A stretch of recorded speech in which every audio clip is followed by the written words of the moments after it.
Welcome to She Sells Radio. It is day 2 of your Finish Strong challenge.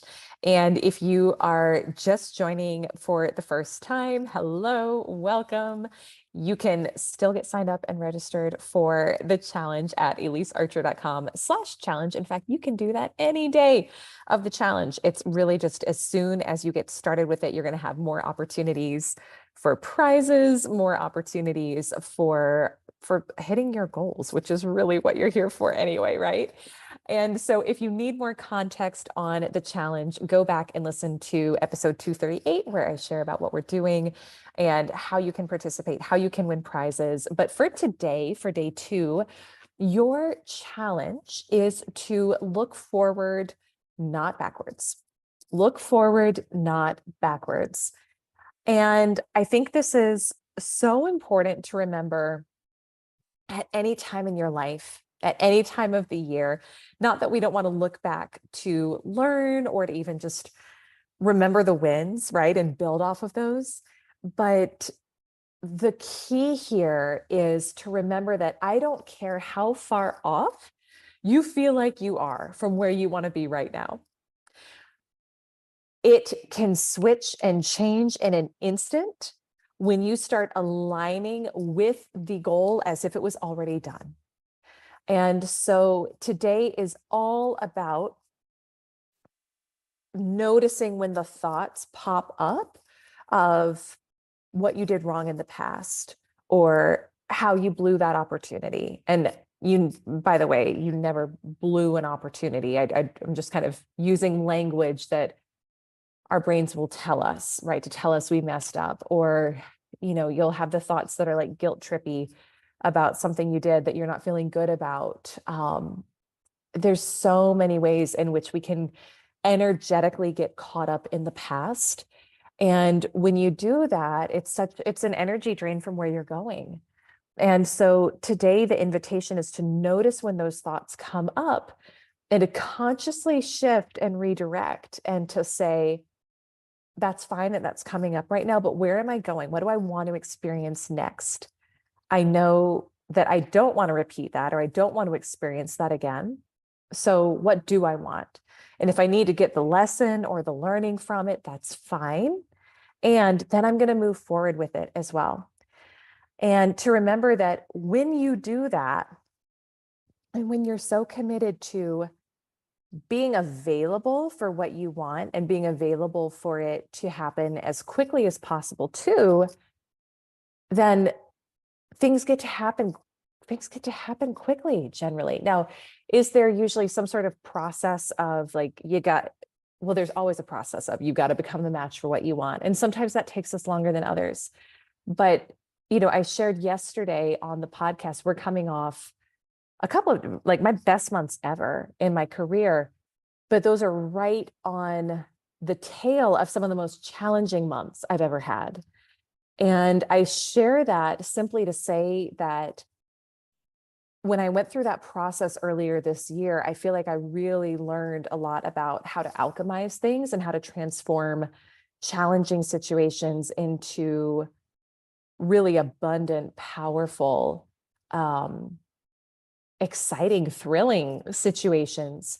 And it didn't have to take long once I started implementing what I'm going to be teaching you in this challenge. And again, this challenge is for you, whether you're like riding a high and you want to go to the next level, or whether you're kind of more like I was earlier this year and you're like, I need a reset. I need a reboot, right? So this is for you regardless. But today, what I want to give you is a couple of steps to really help you adjust your focus to looking forward instead of backwards. And I would start with number one, really looking at like, how do I want to feel on January 1st? So if I was going to give this as a gift to my future self, how would I want to feel on January 1st? What position do I want to be in? What would be thrilling to wake up to and have it be my reality? What thing am I dealing with right now, or what circumstance keeps coming up that's like nagging or an energy drain or a trigger or a distraction that I don't even want to be dealing with come January 1st? Like, what am I really ready to say yes to? And how do I want to feel about myself by the completion of that? It could be, what excuses do I need to drop? It could be what, what needs to shift in my actions. But even that, it's like, that's getting into the how now. And I want you to really focus on, really the only how I want you to focus on is, how do I want to feel? How do I want to feel? That's this first step. The second is, you may need to forgive yourself. And sometimes we actually did something that hurt someone else that we need to forgive ourselves for. And sometimes we need to ask for forgiveness from others. Or sometimes we've been beating ourselves up for something that didn't go the way we wanted it to, and we had every intention of it. And it's like, we'll get into a fault game or a blame game with ourselves. And that's not the energy that's going to get you to finishing strong, not in the way that we're talking about here in this challenge. So I want you to look at, do I need to forgive myself for beating myself up? Do I need to forgive myself for making myself wrong? Do I need to forgive myself for speaking unkindly to myself? Do I need to forgive myself for not taking that action that I think probably would have gotten me a better result in that moment? But guess what? There's more opportunities coming. So it's looking at that. Where do you need to forgive yourself, and where do you need to release anything that you've been holding on to that really is that like energetic weight and baggage that you feel physically slowing you down when you think about it, right? It can feel sometimes like a weight on your shoulders. It can feel like, I know for me, sometimes I'll feel it like loss of energy in my legs, even. It's really interesting how that happens. But what are you holding on to that it's time to release and let go of? And that could be something that's really powerful to journal about too. So if that's a process that works for you, then I want you to do that and just make that decision to clear that energy now, and to be so loving to yourself, just the way you would a little child who like messes something up and they're just figuring stuff out, right? It's, at the end of the day, we're kind of all like that. So that's the second. The third is so important. Morning meditation and visualization of your end result accomplished. So again, looking forward, not backwards.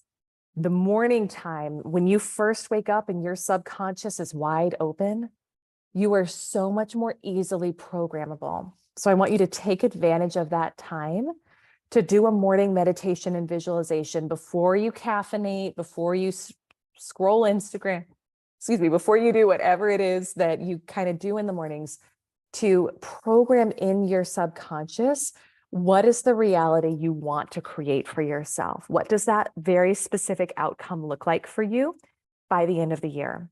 Now, I'm a diehard Joe Dispenza meditation person, and lately I've been doing a lot of the morning meditation just for that very specific purpose. It's like, it's a quick one. It's 20 something minutes. He's definitely got longer ones that I do too, but that one, it really anchors into what's the vision that you're creating of your future. And that one I've done almost every single morning for the past bit, of really connecting with the vision of the thing accomplished. So using that time, that precious time you have in the morning, to program your precious mind for success and to see the vision of what you want as already accomplished. Number 4, in terms of ways to do this, ways to look forward and not backwards. And just to be clear too, the challenge today is not you have to go do all these things today. These are just ways that you can accomplish the ultimate goal, which is look forward and not backwards. Here's some tips for you. Asking yourself the question, and this is where morning journaling is so powerful. Now that my goal is accomplished, how did I get there? And this is really what it means to think from the goal accomplished, to think from the end, looking backwards, not being here and your goal is here and you're kind of feeling that separation, and the energy there is more of, how am I going to get there, right? It feels so far off, but from the standpoint of this is already done, and looking backwards, what did I do to get there? What is a possible way that I could have gotten here? We're not getting too deep into the hows, but we're just, as we ask better questions, we'll get better answers. And so as you start to ask, well, how did I get here? How could I get here? Actually, don't ask, how could I get here? Ask, how did I get here? Because that's from the place of it's already done. You'll start to get ideas. You'll start to get leanings. You'll start to get nudges. And then the final thing that you can do to help yourself really look forward and not backwards. And this is where, you know, you got to kind of be mindful of who you speak to, because they will think you are cuckoo. But think of and speak of your goal as if it was already accomplished and achieved. So again, be mindful of who you do this with. I usually only do this with myself. Sometimes I'll loop Jason in and we'll kind of like, we'll just play and have fun with it. But think of it, speak of it, act from that place of it's already done. And that's the work. That's your job, but it'll require retraining to speak things in present tense. Now that this is done, how am I feeling? Now that this is done, what am I doing now with my time? Now that this is done, what am I doing with all my money? But it's a retraining process. And the more you can think it, speak it, act it as if it was already done, the more your subconscious gets the command that this is actually happening for me. And so its whole job is to make whatever you think about consistently and emotionalize your reality. So use that tool. Don't waste that precious tool you have in your disposal to help you finish strong. So that is day 2 of your challenge. Look forward, not backwards. And your action steps for today are, if you are not yet registered, go to elisearcher.com/challenge. To get registered, you'll receive our weekly workbook. You'll be notified of how to win the prizes that we're rolling out with this too. There's some really, really, really beautiful big prizes we're rolling out. And then for today, I want you to share on social specifically how you're going to look forward, not backwards. So out of these 5 that I listed, or maybe there's something else that comes to you, what is it that you're going to be doing? How are you going to be implementing this as we go into the end of this year? And then tag me. I'm at Elise Archer. Use the hashtag #SheSellsChallenge when you do your post so my team can find it. And I am so excited to have your participation in this. I'm so excited for day 2, for you looking forward, not backwards. And stay tuned for day 3 coming.